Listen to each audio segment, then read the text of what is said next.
because I wanted to start with the A, so it'll be at the top of the directory. So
yeah, so sorry, in terms of the work that's involved itself, it's quite straightforward. The industry is regulated by the Australian Tax Office, by what's called the Australian Prudential Regulation Authority, also called APRA. And it is directed and informed by one act and one act only, the SIS Act. But the SIS Act is super technical. It is not for everyone. It's not light reading. And it's constantly evolving, constantly changing. And it is open to interpretation. That's where formal training, lots of experience, and networking comes into play. Understanding how to interpret it, working with auditors to make sure auditors and accountants are thinking the same way, all that stuff matters. In terms of the process itself, basically, you do your accounts, you have an independent auditor audit your accounts, and if the auditor says everything is okay, everything's okay. The auditor makes that determination based on the act. But if the auditor deems that you've done something that's not in line, for example, you bought a car and you give it to your son, or you bought a house and the rental money is coming into your personal account and not your pension account, those things happen, a variety of consequences result. You might get penalties. In some case, the tax office may take over your fund. Your assets get frozen. You may even be brought in front of civil or criminal charges, depending on the seriousness of the case. Why I'm showing you this is to show you how important it is to get this stage right. Because once you've made a mistake and your auditor picks it up, it's a little too late in the day to fix it.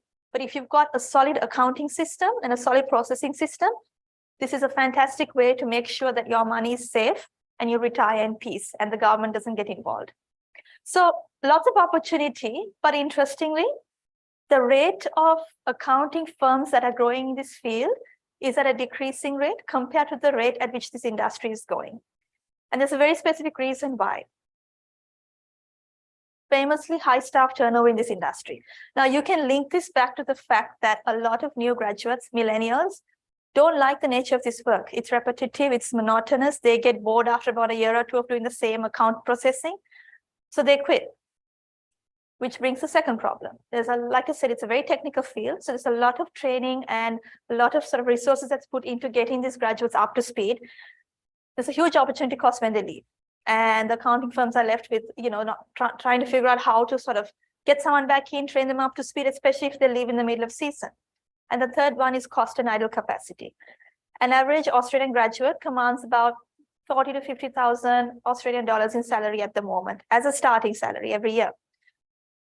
When they pay that much and they get graduates in, they can only use them for about 4 to 5 months in the SMSF cycle, because the audit cycle only runs once a year.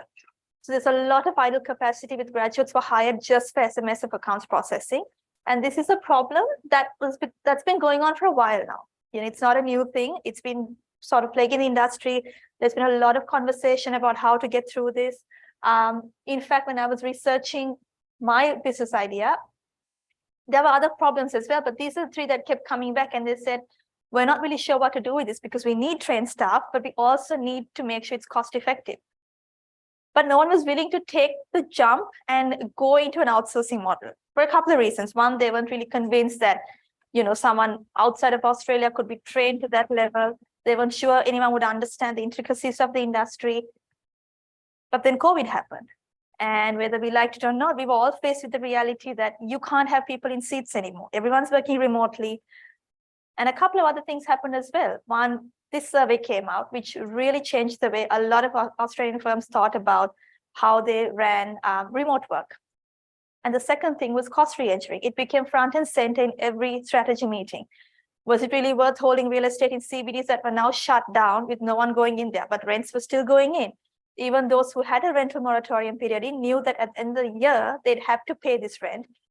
But did they really need a 20-seater when they realized only 50% coming in could get the job done as well? So a lot of conversations started opening up. I was well placed that I had a really good peer network from when I used to work in Australia. So I was sort of privy to this and I could tap into the conversations as they were happening, which is why I was able to quickly do a little survey with about 25 firms that I had previously worked with.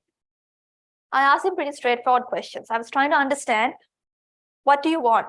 If you were to give me your outsourcing, or even someone else, if I could arrange it for you, what are your key pain points? No surprises, cost, agility, quality. Those are the three big things they wanted.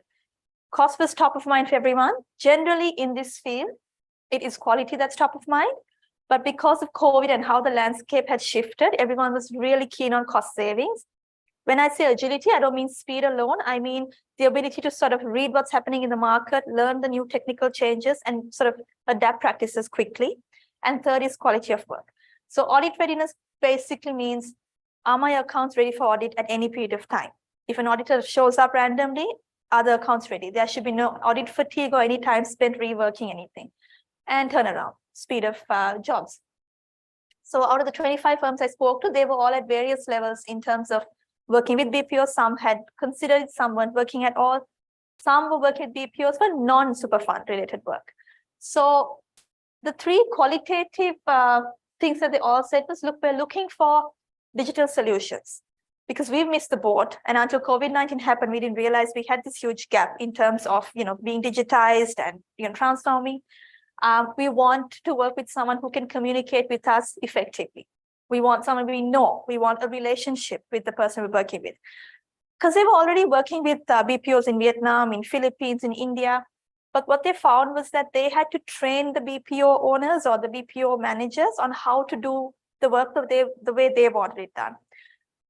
So this was really my in. I said, look, you know me, I know you. Give me a chance. Give me 2 firms, give me 2 funds. Let me do it and show you how quickly we can do this and how well we can do this. So that's how my in was. The business model that I set up, this doesn't look nice, but it was. So Heat Essentials is basically a partnership between my sister and I. She is also a chartered accountant. She lives and works in Australia. She acts as the front for me. I do travel quite a bit to meet clients, but at the moment, what we do is work is engaged by Heat Essentials, which is then technically subcontracted to ASAC Human in Sri Lanka. Once the work is done, we issue an invoice out to Heat Essentials, who then bills the end customer. So are customers aware that the work is done at this level? Yes, they are. The way we've structured it this way is, one, essentially, this is the back end.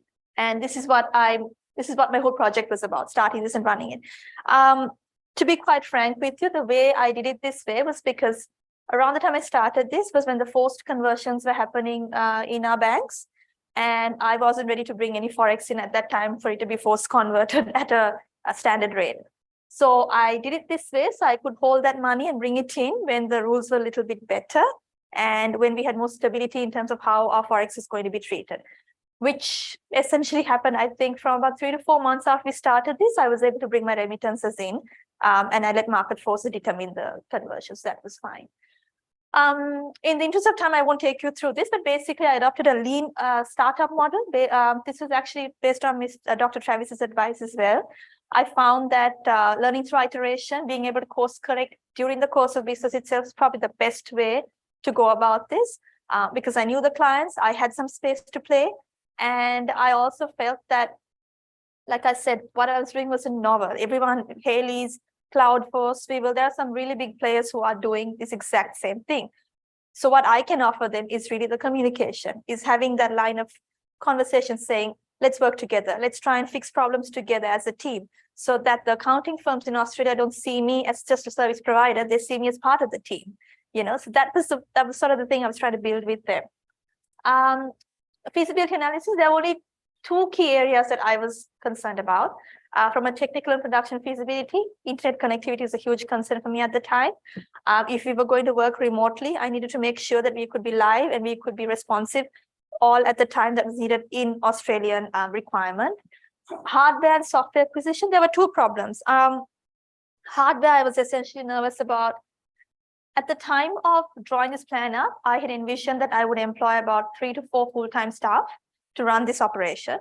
So I was a little worried, would we be able to get the hardware? Because we had some import bans coming in at the time, but we managed to circumvent it thinking, right, we can get some second-hand pieces, we can forage around, we could sort that out. Software was a bigger concern for me because I had to get everything online and I had to pay in dollars for some of that. And for me, that was the biggest sunk cost. I was looking at about, at the time, I think I was looking at about $4,000 to $5,000 per employee just to get them up to speed on all the software applications that had to be installed to make sure that they could deliver that, you know, sort of seamless, digitized workflow experience for the customers.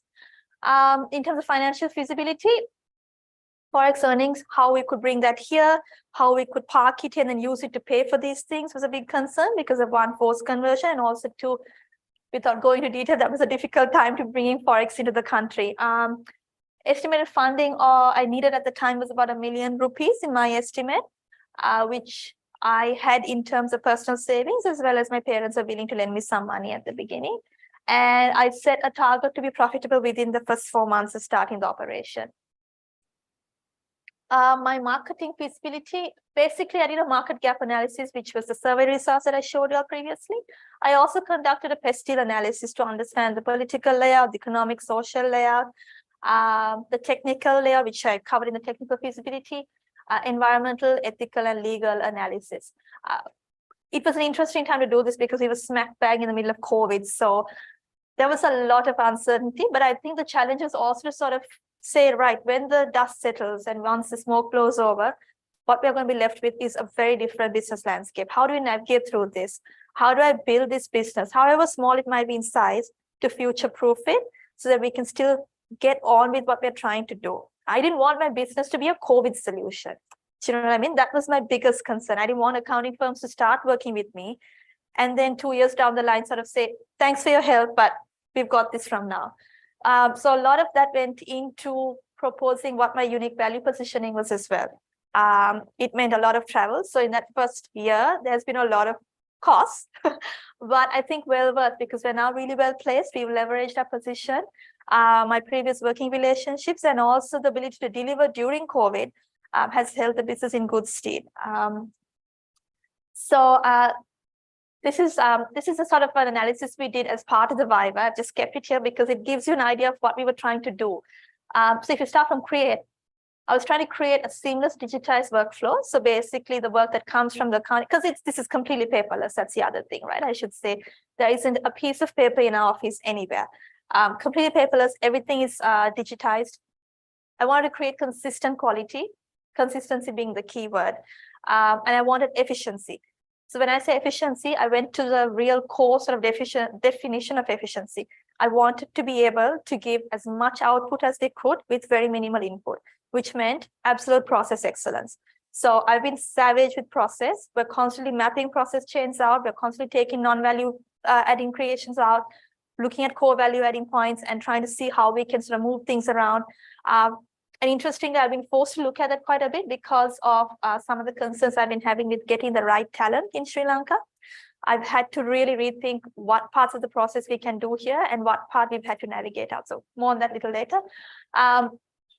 On the raise, we had to raise the technical competencies, the relationships, and the communication ability of not just myself, but also the staff. I was hoping to reduce cost and lead time for my customers, but also eliminate an audit contravention report, which is basically a qualified audit report. In this business strategy canvas, when I say regional, I'm talking about India, Vietnam, and Philippines, which are the biggest competitors for this kind of service. What I just want to show you is in red, what I've done there is shown you, these are the sort of 3 areas where I figured I'd find it quite hard to compete. In terms of cost, very hard to beat India and Vietnam because of volume and cost efficiencies. Job lead time, again, quite challenging. Sri Lankan efficiency levels still have a little far to go to catch up with processing when it comes to Indian. But technical competencies, look, when I mapped it, it mapped high because I'm a chartered accountant and I've worked in the field, and one of my key strengths is the fact that I work with audit firms. But having said that, this is where my real strengths lie. And interestingly, this is what tides you over, having the right relationships, having the right communication channels, and the fact that we were willing to do a seamless digitized workflow. What that meant was that I was willing to go in and help the accounting firms take all their manual files and convert it into digital folders. And that's work no one wants to get their hands on because it's messy, it's dirty, and it's not cost effective. But like I said, I didn't want to build a business for COVID. I wanted to build a business that would last beyond. So I felt like if I put in that time and effort now, it's going to pay dividends in the long run. And it did. So this is pretty much another, just an explanation of what I just said. So I won't waste your time on that. When I planned the work out, the work breakdown itself was in 4 key areas under planning, operations, business development, and monitoring. So we had a Gantt chart to support this. A lot of this didn't happen according to plan. This was all very idealistic. Most of it did, but a lot of it didn't also. In terms of resources and budget allocation, a lot of it I was able to do on my own, but these are sort of the 3 areas that I had to outsource myself. So registration, setting up the IT infrastructure, and the accounts preparation for my team itself. In terms of project implementation, in these 3 areas, there were significant delays and changes and variances. So the biggest one for me was registration. Like I mentioned briefly before we started, registration, there was a huge delay, which effectively meant that bank accounts couldn't be set up. I couldn't receive payments. And with a lot of the firms, they weren't willing to get into engagements with me unless I had that set up. I won't take up too much time. Yeah. So this is the good news though. In terms of revenue, yes, it's a red because I didn't actually make how much I thought I would in those first 3 months. I started late, but the good news comes a little later. In terms of employee costs, a lot less than I thought it would be, mainly because I decided to postpone the recruitment of full-time personnel that I had envisioned initially. I charge them in dollars, yes. So Heat Essentials in Australia charges them, because here in ACE, we take it in rupees. So when I bring it in here, I convert it for my purpose. Yeah, I report and record in rupees. Yeah. Rent and utilities, we didn't end up having an office for the first half of that business because we were in lockdown. So it was a remote working facility. And subscriptions, because there was a difference in the recruitment plan, I didn't have to get as many subscriptions as I had envisioned earlier. Business structure itself, we were hoping to receive remittances from the Austrian counterpart monthly, but I ended up just holding it in an Australian account until things tided over.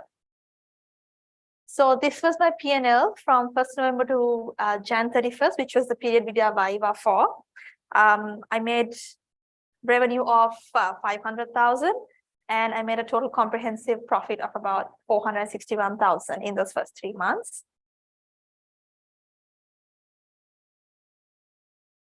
I should just go through all of this, I think.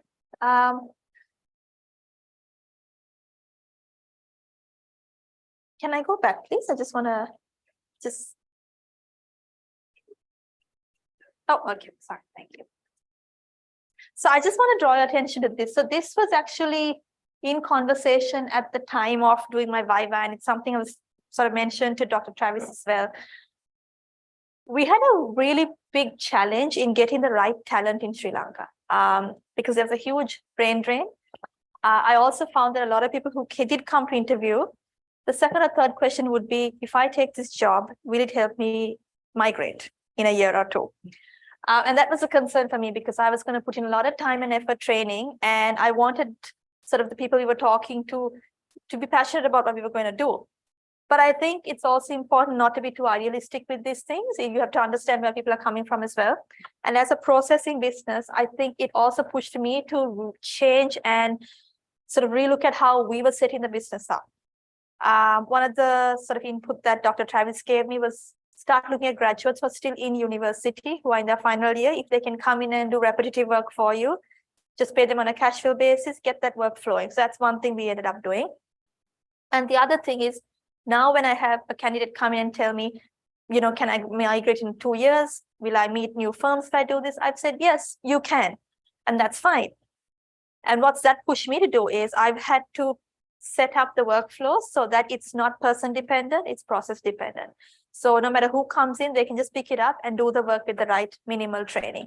What that's also meant is I've had to retain a lot of the core value addition areas with myself, or I've had to give it to a firm that I'm working with in India, which is sad, but I've just found that it's been very hard to get the right talent in Sri Lanka who are willing to stick it out. People of that high caliber are really not willing to lock into a new job at the moment. They're all looking at migration opportunities, or if I do take them in, they have a very high ask in terms of pay, which I would do, except I know a lot of them are sort of thinking, can I use this leverage to migrate? So we're in a bit of a catch-22 situation with that. So we've had some really good feedback that's come through from customers. There's been significant cost savings, a lot of satisfaction expressed in relationship and knowledge base. There's been a lot of demand for complementary work, which we've now started doing for secretarial work, bookkeeping, tax, etc. Because I do have a background in tax and wealth management as well. I've tried not to get into that because, again, a very technical area, and I am stretched quite thin at the moment, so I don't want to get into it. But we've had a lot of demand for those processes as well. In terms of the skills displayed, I feel like these are the 3 big areas that I was able to sort of shine in. I was able to conceptualize the requirement and drop a value stream, which helped me understand which areas to focus in, which areas I could, for example, even now that we are working with the JV in India, able to understand what parts can go there, what can stay here. The way to nurture relationships, influence outcomes, have constructive dialogue, and also be able to take some criticism and feedback on board and adjust our processes accordingly. I think my technical skills have really helped me in good esteem, being a chartered accountant, having previous experience in process and also transition management, thanks to my previous workplace brandings, and also change management. I think one of the key things is you need to learn to take feedback and change positively and not personally. And I think that's been a huge learning experience for me as well. To when a customer tells us this wasn't fast enough, I know that they're not talking about me, they're talking about the process, and to be able to apply that in how we do our work and how we revert has been a learning experience. So current state, so this is the good news. We're looking at a revenue of 70,000 AUD for the financial year 21-22, which will end on 30th June. This is actually a very conservative estimate. I'm hoping we can close a bit better. At the moment, I have recruited 4 full-time employees in Sri Lanka, which is what I wanted to do when we started, but we're finally there. I've now entered a JV with an Indian outsourcing firm who is undertaking all the extended work. So we're now doing payroll, secretarial work, and also bookkeeping. On top of that, I've just started, I haven't had a chance to tell Dr. Travis this. Last time I spoke to you, I told you I was toying with the idea of some consulting. So I've just started working with the Australian government on a market development program. And one of the sectors that they're looking at is developing the local BPO sector. So as a consultant, I've just been working with them to try and understand what are some of the, based on my learnings, what are some of the obstacles, how we can sort of help grow that industry in Sri Lanka. I'm very passionate about the fact that we have some very clever, very talented accountants here. More often than not, they're just not given the right soft skills and the right springboard to relaunch themselves.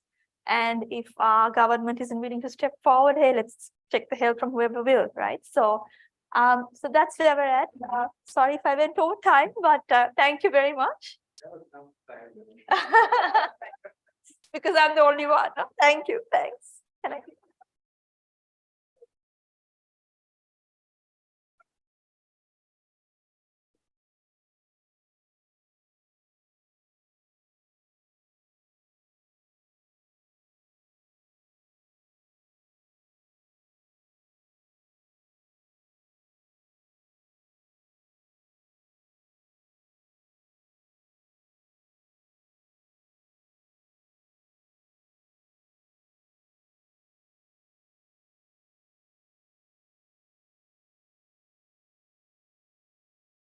I think this is your project or your business. Yeah, I highly appreciate as a female, you start your own business. That's the currently need for our country. And I think in that aspect, I highly appreciate your effort. Here, but I think this project you have presented or you have converted as a research of your evaluation. Am I correct?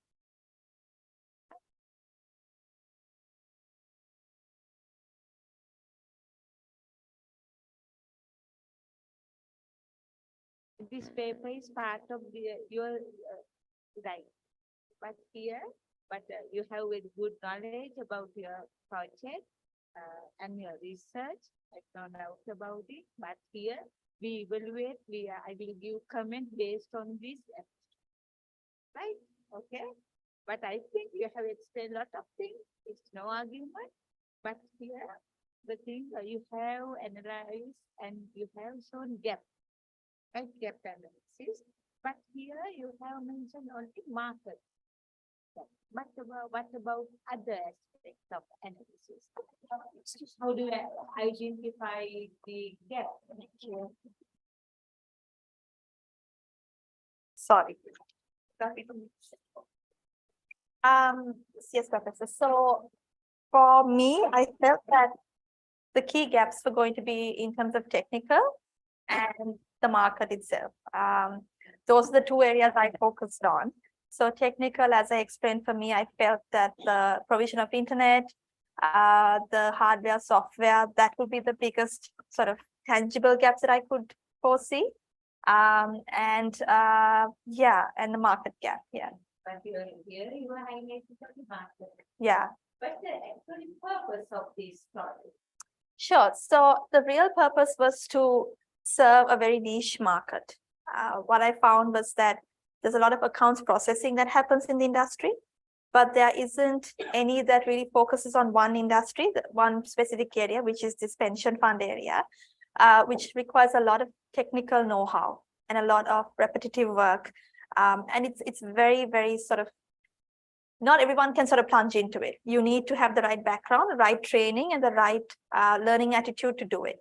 And I found that if I could get into that field, I could really take over big volume. And with the volume comes also perfection, because the more you repeat it, the better you get at it. And you can also be a lot more profitable with it. So that's why I went into that specific area, because not a lot of firms in Sri Lanka are working in that specific space. Yeah. How do you meet stakeholders' expectation? Here you are highlighted customers. Yes. But how do you fulfill other stakeholders' expectation through your company, through your the business itself? Yeah. When you say other stakeholders, are you referring to sort of employees? Or? Okay. Yeah. Sure. So when I did my pestle analysis, this was the main focus to sort of understand how I could deal with the different angles. I think from a government point of view, as an export earner, I'm really well placed in terms of where the government wants small businesses to go. But personally, I find that even though the government says export, their focus is on big export businesses. Smaller businesses like mine don't really get the recognition or support that we could bring in. A collective of small businesses like mine could probably do more than one big exporter, So that's one aspect of it.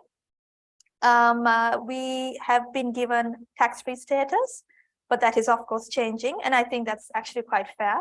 I honestly don't have an issue with it. In fact, I've always wondered why there wasn't a threshold on how many on what level of export income was tax-free or whatever. Apart from that, I also feel that other stakeholders that we deal with, employees, for example, we are very particular on making sure they get the right training and knowledge. And like I said, Professor, my key concern at the beginning was that a lot of people who came for interviews were focused on one thing, migration. And their key question was, if I work for you, can I migrate? Can I use this to go to country XYZ? But we've also changed our thinking, and we want to come to understand sometimes you've got to do what's right for you personally and for your family. And I understand that for employees, sometimes the right thing for us to do is to encourage them to make those changes if they have to. We have to be ready to set up the process and the work structure so that we are not dependent on 1 or 3 people. It needs to be a process that runs regardless. So in terms of supporting those stakeholders, because one of the things when I started this, and I remember talking to Dr. Travis about this, is I said, I'm really passionate about making sure that we have a really good graduate pool and we're able to use our sources here. And we give them that foreign training and foreign exposure without necessarily flying over, because that's what countries like India and Philippines have been able to do so effectively. So it is a bit disappointing when we hear graduates saying, no, I want to go. I don't care how much exposure you're giving me, I want to leave. But I think we need to be really careful about what we're trying to do here. We're not here to change mindsets and change people. We're trying to set the right platform. And if they can use that to further their life and maybe come back, hopefully like I did at some point, so be it. So yeah. There might be things to establish this business in Sri Lanka. Then we have explained so many other competitors and said. Yeah, a couple of things. Sure. The first one is going to be very cliche because home is home, right? End of the day. I moved back about 6-7 years ago. And when I moved back, it was meant to be for 6 months. It's now 7th year now. So there is a strong pull about being home and, sort of giving back and doing it here. The second thing is more transactional. We do have a very good costing methodology here in terms of if you look at the regional costing, even before the rupee depreciation, Sri Lanka was still relatively one of the cheapest places to do processing work. But we also have a very high literacy rate and we have really good graduate pool here. It's a shame though, like I said, a lot of our graduates, even before this problem, the idea was always do your CIMA, do whatever you can, and you launch out to England, go to Dubai. That's always been the trend. But that was slowly changing about 5 years ago.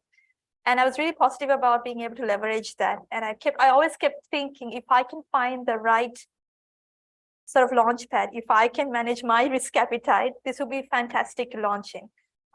Another thing is when I used to work in Australia and when we've had outsourcing conversations, one of the things that keeps coming back is communication. In Vietnam and Philippines, that's a huge hindrance. They find it very hard to communicate with the person on the other side of the phone. Same goes for India. I think the approach is quite aggressive without generalizing. I think generally the communication can be very aggressive. It can be quite destructive and not necessarily constructive. Whereas I've found that even with my co-workers there, the Sri Lankans are really sort of easy. we get along, very resilient. We know like quietly, like just say, put a head up, head down and get the work done. And we know how to balance, those sort of interpersonal situations. So I just thought that in terms of, leveraging and stuff, we were really well placed. So from an interpersonal point of view, in terms of costing, in terms of literacy, everything, it just makes sense for Sri Lanka to thrive in this. And also, I put this in my report, I didn't put it here. we were voted as one of the best top 25 places to run a BPO out of in 2019 before all of this happened. We were on a really good, solid ground to become something big, a bit of a force in the region. So it's unfortunate that that didn't really materialize, but hopefully, there's still time. So yeah, hopefully. That's it. This whole clarification that you mentioned, you have mentioned technical skills, interpersonal and conceptual skills. But these children, you have highlighted STEM skills. Yeah. Right, you have related to that content. Yeah. But I think much better to you promote yourself. You should market yourself. I Okay. think that's right. Should be about what is your technical skills in this Okay. area. What is your interpersonal skills that you have in this business to achieve your business? What's the conceptual skill that you have? I think Okay. But in this side, you have highlighted SFP. Yeah, the Right? funds itself. Yeah, Yeah. okay. But much better in this project, in this business, is your business. Sure. This is your baby. I think we should protect this business for achieve its excellence. Always try to market your talent, Sure. right? Okay. Sure. And last one, yes, that normally in the share, we normally use some technical words. Okay. This is the purpose of this study. This is the method that we have Okay. follow. This is the day collect data. This Sure. is my findings. That's the way. That's some technical words. But here, if you have explained on the facts, I think hereafter is like this is the formal colloquium. Sure. Concern, then you know those things. And Sure. better to incorporate those words in presenting the abstract. Okay. But Sure.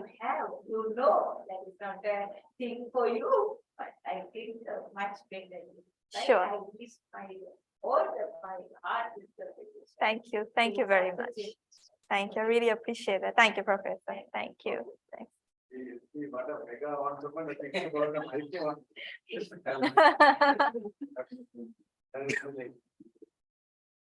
My comments basically will be from a practical perspective Sure. with my experience. Well, this is the part of your MBA program. And as the entrepreneurship skill.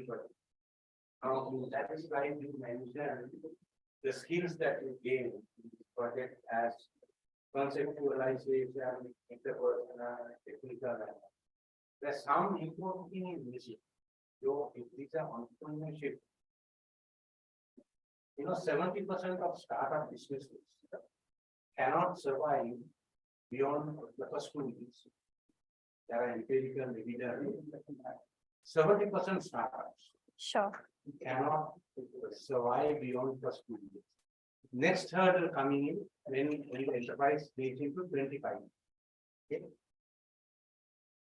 The empirical evidence, what are the reasons why they cannot? Number one, poor strategize. Failing to strategize. So your skill, more than the conceptualization, interpersonal technology. If you fail to strategize, Sure. this business is not so. That's why I asked how long have you been doing this? This business you started as in order to satisfy the MBA or what do you want? No, it's something I wanted to do, but I've been very comfortable in a full-time job and I didn't want to take that risk. But like I said, during COVID, it just gave me the impetus to just get on with it. And the minute we were given options for MBA, I just thought, you know what, why I not? think the best part that you can gain from AI, that is going to be the core strength. You want to ensure your enterprise survive, grow and sustain. Strategies. Sure. Okay. There are two other things that you need to understand. If you want to ensure this enterprise will sustain, grow and further develop. Number one is strategy. It's about entrepreneurship and entrepreneurial oriented. It's about doing what and how. A lot of people know what to do, but they don't know how. How? Okay, sure. Okay. So strategizing is the most number. The other one is poor planning. Again, part of the same. Sure, strategizing, yeah. um, And then three, not understanding the business model. Then what? I'll give you one example. When I was doing my MBA, I also selected on entrepreneurship speaker. My guru was Dr. A.K. Then I went and started two businesses in Australia. Okay, we set up the largest automotive workshop in Western Australia. Yeah. Okay, it survived for almost 3 years. And in Melbourne, we had one of the largest lubricant blending and medical. Brand name was Super Root. Super Yes. Root. Okay, So doing very well. But the Australian economy is not resilient like Sri Lanka. Hmm. And then the recession came. Hmm. The whole thing, government funded. So everyone they gave $2,000 check. I remember 15 years ago, 10 years ago. yeah, So 10 the- years. Those economies are like that. So you need to understand the external. Hmm. That's one thing I wanted to know. Tell you, Sure, if you want to, I think this is the marvelous project. Only thing is, what is the difference is? There are in virtual world, we are living in an era of outsourcing. yes, But you need to place your concept, your enterprise. The difference is why they would like to come to you. What is your difference? yeah. So far, the differentiation has been the fact that in most cases, we have a relationship and they feel that they can trust me with the work. That can be copied. Yeah, yeah, sure, In this yeah, competitive world, yeah, anyone can be copied. yeah, Okay, nah. yeah, So, I mean, we truly encourage youngsters. yeah. No, but that's a really good point, yeah. Thinking beyond Sri Lanka. I think that we learn a lot from them. Theoretical, practical aspect of it. This is a breeding ground for entrepreneurs. So you need to understand. Sure, yeah, Otherwise, those the difference between that now, just to add something, but see, if you have done this in Australia, cost would have been 20 times higher than that. absolutely, yeah, You know, very expensive, and they have minimum wages. Or, yeah, so Sri Lanka is the ideal place for, back office people. yeah, But you need to know that, do you want to become an entrepreneur or business? mm, Or do you know the difference? yeah, Because though most of those who cannot survive beyond 2 years startup, sure, they were business people. They wanted to start a business. yeah, But when you start an enterprise, yeah, it will survive no matter what kind of volatility, turbulence comes to it. mm, So a lot of people don't know that difference. sure. Anyway, just to share my thoughts. with No, you. thank you, very valuable, yeah. This is the one concept that you can take to a very high level, provided you strategize. Yeah, You have to strategize for next 20 years. yeah, Then you need to understand what are the changes. yeah, It's about your ability to see the future. A lot of experience, but you know the time to, explain. yeah, And then no one can stop. sure, No one can stop you. Competitors, where you live in a different, country. You go. yeah, So that's, at no point of having all these skills, if you don't have that one. the right strategy, Strategize. sure.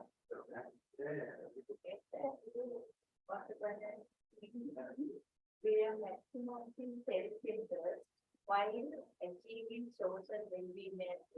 Sure. What for making money.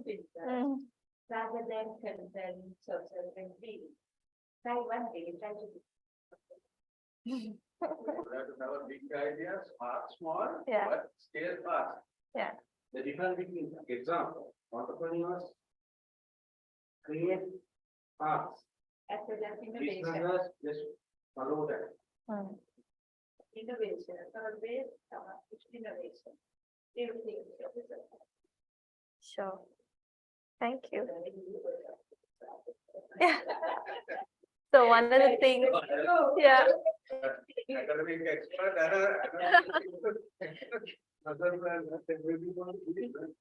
yeah, For management and benefit. Yeah, it's about if you know how to strategize your idea, yeah, what can. Yeah. Other things, so you mention how other things, a second, you can gain. sure. That's the right, like the code. Yeah. You know, unfortunately, we live in a world now. Some kind of chaos.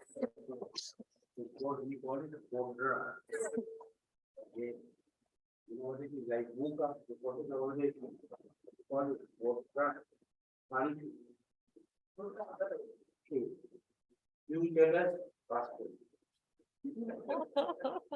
Outplaced. Broken, disease, and death breathing. Very sad. Okay. So, going internationalization of business. Now, you want one little example. I always share my experience. About 10 years ago, I started taking little rubber scrap. And two days ago, during this quarantine, it became the biggest export. No, he makes the aircraft tires. Oh, wow. Only one tire is 2 tons. Especially, it's your difference, your mix. And I supplied 48 countries and have branches in the USA. Just the tiny little idea like this. Tiny little idea. But strategy. So some folks, you know, exclusively we supply. You know that NASA, you know, the rockets, when they carry rockets, whereas the axles operate separately. All the tires are supplied by us. Oh, We wow. manufacture and supply. Now, Wow. explaining to supply to the NASA, you know, moon landing this sun. We have already Wow. spoken to them. So, Sweden, you mentioned Sri Lanka has a reputation for weak, the skill people. So, this is about leveraging your competitive advantage. So, what we did there, Sri Lanka is the best natural rubber in the world. So that itself has a brand name. Yeah. So on the BPO, the Sri Lankans have a, you know, inherent brand endorsement. Communication, you allow Indians to talk, you know, that language. Exactly. Yeah. So Sri Lankans can adapt to any, even Japanese market, Korean market, Yeah. any market. I think. Well, 5 ships on and all, right? Yeah. 5 ships, that's it. Maybe in 20 years, I'll have 5 ships. I give you a panel. Thank you very, very. Yeah, you're right. So one of the things we are sort of on the cusp of doing is I've been talking to some firms who want to set up their own back offices here. So we're trying to go in like a JV situation where I've said I'll train the staff because they can't fly people down from there to here. And I've said in return, you know, I want a percentage of the business that comes out of it and also retain a certain level of it so that it continues to churn. But there is a lot of risk, like you said, because what we're doing, it's not magic. If you with the right training, anyone can do it. So I'm trying to slowly step out of that. This is what I do now full time. Yeah, my consulting work is really part time, but I do with MDF. When you have managed to on 20 Like, No, the sample was for 25. When I first started out, I was trying to get a sample survey. At the moment, I have about 85 clients. So each client on average has about 100 funds on average. Yeah. So the turnover, at the moment, we are running at about, I think I said 70, but we're definitely doing more than that on the give us books. good, margin. Very good margin because our costs are really low. Yeah. Between the GP and the NP. Yeah, we have a really solid margin. It comes down to process as well. But it has shown in Hmm. standard, because what is that right out of other. Yeah, yeah. And also you get very comfortable when you have those big margins. So that's another thing this year I've been really trying to understand what we can. I'm trying to move a little away from the processing area. I want that to be maybe about 30% of the business, but I want to move into different things which can sort of churn more value addition. Something a lot of people are starting to do now in Sri Lanka, which is actually terrible for our country, is they're taking over the recruitment process. So they say we'll recruit someone here, train them for 3 months, and then on a work visa, they're sent overseas. I'm not trying to be holier than thou, but I just don't want to get into that because I'm a big believer of trying to retain the talent, because I knew how hard it was a few months ago when we were trying to replace someone. So what I've been talking to clients there is saying, listen, if you all are willing to pay them in dollars, if you're willing to do like a pay structure, we can set up satellite offices for you here, because real estate is still cheaper here than there, as you would know. So we're trying to sort of come up with some different ways where, you know, staff also feel like they're working for, because a lot of these IT companies have that vibe. They know they're working for a foreign company, dollar, you know, salaries pegged to the dollar and all the benefits are attractive. But not a lot of the accounting companies feel that way. I think they still feel very sort of downtrodden and bored, and, you know, so trying to do what I can to shift that a little bit. So we'll see. Yeah, hopefully. Yeah. Thank you. Thanks. The question you want to ask is, I just wanted to ask, your perspective might be very different, sir, because you're a male, but have you found that female entrepreneurs, and I don't know if there are many female entrepreneurs in Sri Lanka, but have you found that it's the same path, or is it a little bit? that matter. There is male or female, we are one of the countries. Those number of. You know how many enterprises, entrepreneurs in this country as compared to the population? Less than 1. Really? Yeah. Wow, that's low. Vietnam 27%, Hmm. India 10%. Hmm. Right? So our education system, our society has a lot. The entrepreneurs are like mosquitoes. To breed mosquitoes, what do you need? The perfect conditions. You need it's an environment. Yeah. They automatically come out. No? Yeah, yeah. Sri Lanka did not have an environment, conducive environment to become Yeah, enterprising people. yeah, They were all from our childhood, either to become a doctor, you know, Yeah. engineer, this, that. accountant. Yeah. Yeah, yeah. I know, there are female entrepreneurs. They are all equal. Yeah, They are all equal. So, they are more dynamic than sometimes us. Mm. Interesting. But something what you said is right. I think regardless of gender, the environment in Sri Lanka to sort of help, if you don't know the right people or you don't have the right networks to That's come up. That's a part of the entrepreneurial skill. Yeah, the When I networking. came to Yeah. My mother gave me 200. I could not speak one single word in English. Mm, I didn't have anyone for political. yeah, It's about your ability to portray yourself. The sure, brand, personal brand, sure. these are DNA of entrepreneurship. Yeah, Then only you come to that level. Sure. You don't need to, embed separately those things. Sure. Some may like you, some may not like you. Sure. Thank you very much. Thank you. Thanks for your time. Thank you. Okay. Thank you. I think direct is.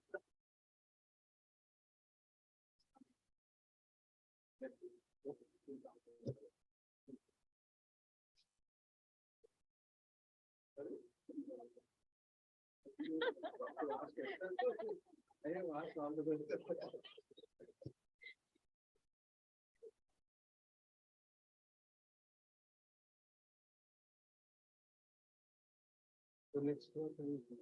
No, Yeah.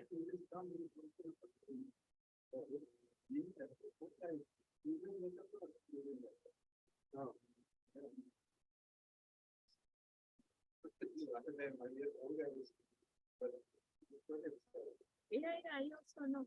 The second one also.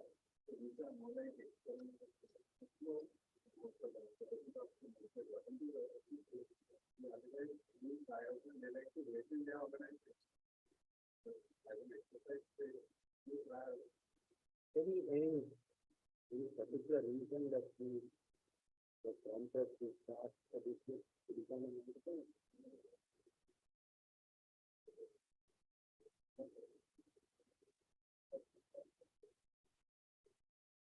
No, I'm not asking that.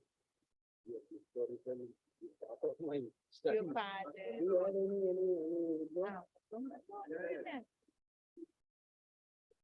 Ah, yeah. That is the infantile year. How is it? Have you experienced?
Madam එක්කෙනා හිටියේ දැන් ඉවරයි. එක්කෙනා හිටියේ. ජෝඩ් sounds නම් අන්තිම සවුතුය මේ කියන්නේ මේ කමෙන්ට්ස් මොකුත් අපිට ඇහෙන්නේ ඔන්ලයින් මේ ෆෝරම් එකට. මම ඒක පොඩ්ඩක් කිව්ව සමන්ට ඔව්.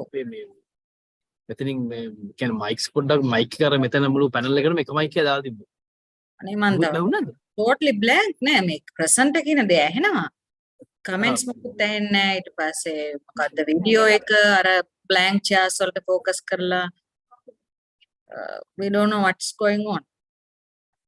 පොඩ්ඩක් ඒ අනිත් සෙෂන්ස් වල පොඩ්ඩක් ඔය ගැන පොඩ්ඩක් ජෝඩ් බලන්න මේ ඒ කියන්නේ හරි ෆෝකස් කරනකොට සර්ටිෆිකේට්ස් එනකොට පොඩ්ඩක් කැමරා එක ඒ පැත්තට ටර්න් කරන්න. හරි මැඩම් හරි ඕකේ මම කියනවා. හරි thanks. Hello Pradeep, nice to see you. Yeah, madam. After a long time. Yeah. Now we are in the final stage. Yeah, we have final submission on 31st Jan. That's good. That's good. Yeah. So you are doing Already submitted. I am doing ESRP. That's why I joined here, and I want to get some insight, but